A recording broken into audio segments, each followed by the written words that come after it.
Shrimad home remedies में आपका स्वागत है। और हम आपको बताएंगे कि मंगलवार और शनिवार को ही हनुमान जी की पूजा करने का क्या रहस्य है। देखिए, मंगलवार का जो संबंध है वो मंगलवार से है और मंगलवार का हनुमान जी के जन्म से अर्थात महावीर बजरंगबली जी का जन्म मंगलवार को हुआ था। संबंध मंगलवार का ये है। सभी मतों, संप्रदायों और स्थानों पर यह प्रमाण सर्वत्र रूप से स्वीकार किया गया है। तो जन्म तिथि के विषय में मतभेद अवश्य मिलते हैं।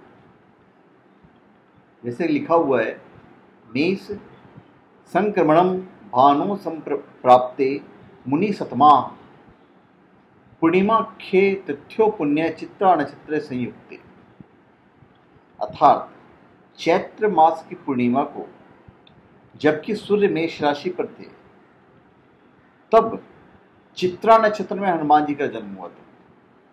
तो उत्तर भारत में चैत्र शुक्ल नवमी को श्री राम का जन्मोत्सव और चैत्र शुक्ल पूर्णिमा को हनुमान जयंती मनाई जाती है। पुराणों में उल्लेख मिलता है कि राजा दशरथ ने जब पुत्रेष्ठी यज्ञ किया, तब यज्ञ की जो प्रसादी होती है, प्रसादी को राजा दशरथ ने रानियों में बांट दिया।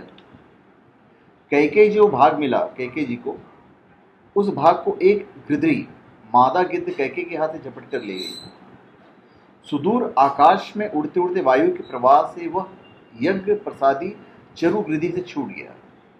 वह चरु माता अंजनी के हाथों में आकर गिरा, जबकि वे वायुदेव की पुत्र प्राप्ति की कामना से उपासना कर रही थी।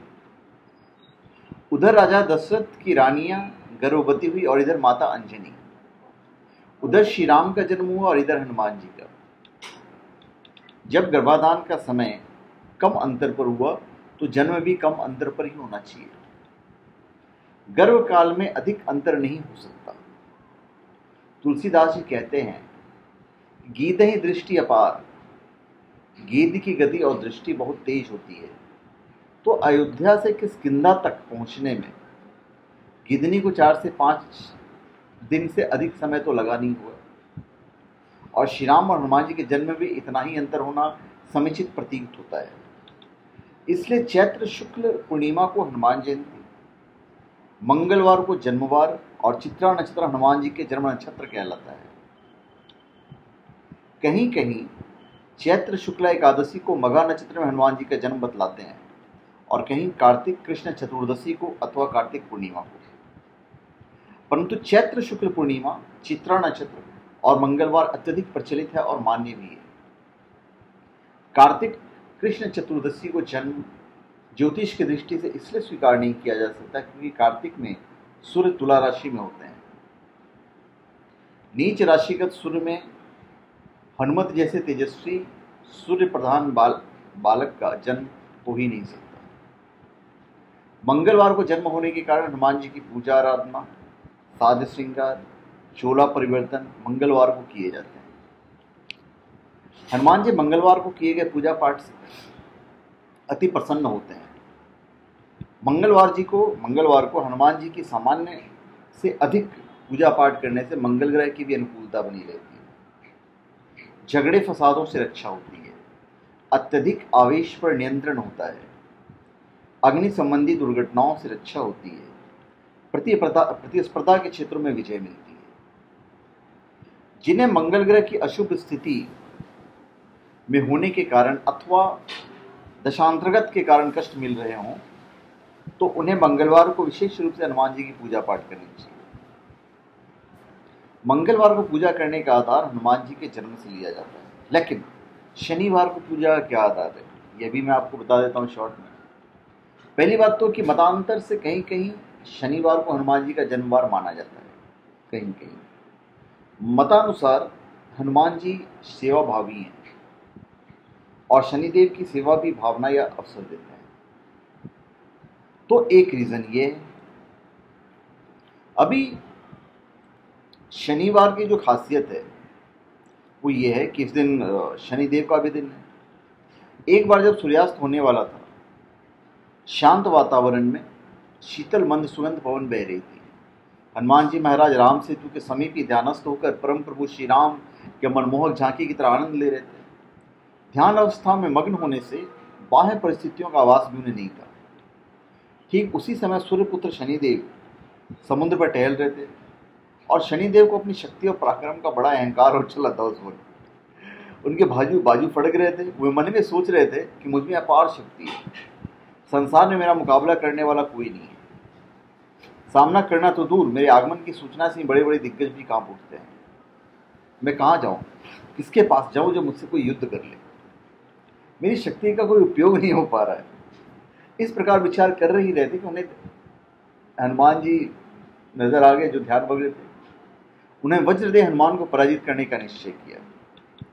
सूर्यदेव उस समय अस्त होने वाले थे, जिससे शनिदेव की देह का वर्ण अत्यंत काला और भयानक हो गया। हनुमान जी के समीप पहुंचकर उन्होंने हनुमान जी को युद्ध के लिए ललकारा और कहा, हे देव बंदर, मैं प्रख्यात शक्तिशाली शनिदेव तुम्हारे सामने उपस्थित हूँ। तुम ये पाखंड छोड़कर खड़े हो जाओ और मुझसे युद्ध करो। तिरस्कृत और अपमानजनक कटु वाणी सुनकर हनुमान जी ने नेत्र खोले और सारिंदा से पूछा, महाराज आप कौन हैं और यहाँ किस लिए पधारे हो? शनिदेव ने घमंड में चूर होकर कहा कि मैं परम तेजस्वी सूर्यदेव की परम पराक्रमी पुत्र शनि हूँ। यह संसार मेरा नाम सुनते ही कांप उठता है। मैंने तुम्हारे साहस के कई किस्से सुन रखे हैं, इसलिए आज मैं तुम्हारी शक्ति की परीक्षा करना चाहता हूँ। सावधान हो जाओ, मैं तुम्हारी राशि पर आ रहा हूँ। तब भी हनुमान जी ने कहा, हे शनिदेव, मैं प्रभु का स्मरण कर रहा हूँ, संध्या काल है, भजन में व्यवधान मत डालिए और युद्ध का विचार छोड़ दीजिए। घमंड में आकर शनिदेव ने कह दिया कि मैं कहीं जाकर लौटना नहीं चाहता और जहाँ जाता हूँ वहाँ अपना प्रभाव स्थापित कर देता हूँ। संभवतः शनिदेव तब तक वक्री नहीं होते होंगे।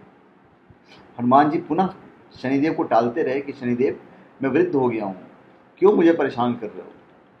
मुझे भजन करने दीजिए और युद्ध के लिए कोई अन्य वीर ढूंढ लीजिए। लेकिन शनिदेव तो मानने वाले थे ही नहीं। वे और उत्साहित होकर बोले, कायरता तुम्हें शोभा नहीं देती। तुम्हारी स्थिति देखकर मुझे तुम पर दया आ रही है, पर फिर भी मैं तुमसे युद्ध करना चाहता हूँ। इतने पर भी हनुमान जी तैयार नहीं हुए तो शनिदेव ने हनुमान जी का हाथ पकड़ लिया और ललकारा। हनुमान जी ने झटका कर अपना हाथ छुड़ा लिया। शनिदेव पुनः दुस्साहस करने लगे। तब महावीर ने कहा, आप ऐसे नहीं मानेंगे, और अपना पूंछ को बढ़ाना प्रारंभ किया तो शनिदेव को उसमें लपेट लिया। सूर्यपुत्र शनिदेव का सारा अहंकार टूट गया। वे कंठ तक पूंछ से बंध गए और दर्द के मारे छटपटाने लगे। अब हनुमान जी का राम सेतु की परिक्रमा का समय हो गया था, इसलिए दौड़ते हुए परिक्रमा लगाने लगे। अब दौड़ते समय पूंछ बार बार पत्थरों से टकरा रही थी, जिससे शनिदेव को चोट लग रही थी, और हनुमान जी जानबूझकर पत्थरों पर पूंछ को पटक रहे थे। शनिदेव की दुर्दशा हो गई। तब तक पूरा जो शरीर था पूरा लहूलुहान हो गया। उनको अपार कष्ट और पीड़ा भी हो रही थी। तब शनिदेव अत्यंत कातर सुन में प्रार्थना करने लगे, हे भक्तराज, हे करुणामय, मुझ पर कृपा कीजिए। मैंने अपनी उदंडता का दंड पा लिया है, आप मुझे मुक्त कीजिए, मुझे प्राणों का दान दीजिए। तब हनुमान जी खड़े हुए और दर्द से तड़पते हुए शनिदेव से कहने लगे, यदि तुम मेरे भक्तों को कष्ट नहीं दो, उनकी राशि पर अपना अशुभ प्रभाव नहीं दो, तो मैं तुम्हें अभी मुक्त करता हूँ, अन्यथा मैं तुम्हें कठोर दंड दूंगा। शनिदेव ने कहा कि मैं आपको दिया हुआ वचन याद रखूंगा, आपके भक्तों को मैं कभी कष्ट नहीं दूंगा। जो कोई आपकी पूजा आराधना करता रहेगा उसकी राशि पर संभवतः मैं आऊंगा तो सही, लेकिन उसे कष्ट और पीड़ा नहीं दूंगा। आपसे कि मुझे बंधन से मुक्त कीजिए। हनुमान जी ने शनिदेव को छोड़ दिया। शनिदेव के शरीर में असह्य पीड़ा हो रही थी। पीड़ा से राहत पाने के लिए हनुमान जी ने कहा कि आप शरीर पर तेल की मालिश कर लीजिए, दर्द से राहत मिलेगी। तब शनिदेव तेल मांगने लगे। तो शनिवार को शनिदेव को तेल चढ़ाया जाता है। तेल से शनिदेव अति प्रसन्न होते हैं। आयुर्वेद में भी शनिवार को तेल की मालिश सुंदरता में वृद्धि करती है, जबकि रविवार को रोगकारी सिद्ध होता है। तो मंगलवार को प्रातः काल और शनिवार को सायंकाल में हनुमान जी की पूजा पाठ करने से हनुमान जी अति प्रसन्न होते हैं। मंगल और शनि, इन दोनों ग्रहों का संबंध हनुमान जी से विशेष रूप से जुड़ा हुआ है। मंगल ग्रह जनित बाधाओं में ऊर्जा की अधिकता हो जाने से उसका दुष्परिणाम भुगतने पड़ते हैं, और ऊर्जा को, जिसे कि व्यक्ति का साहस कहते हैं, हनुमान जी नियंत्रित करते हैं। साहस जब दुस्साहस बन जाता है तो दुखदायी हो जाता है। उसी तरह शनि ग्रह जनित बाधाओं में शारीरिक दुर्बलता, कायरता, मति भ्रम की स्थिति बनाती है। तो इन सब विसंगतियों का निवारण केवल हनुमान जी ही कर सकते हैं, क्योंकि कहा गया है, बुद्धिहीन तनु जानिके सुमरो पवन कुमार, बल बुद्धि विद्या देहु हरहु कलेश विकार। धन्यवाद। आप हमारे चैनल पे सब्सक्राइब करें और अपने कमेंट दीजिए। धन्यवाद।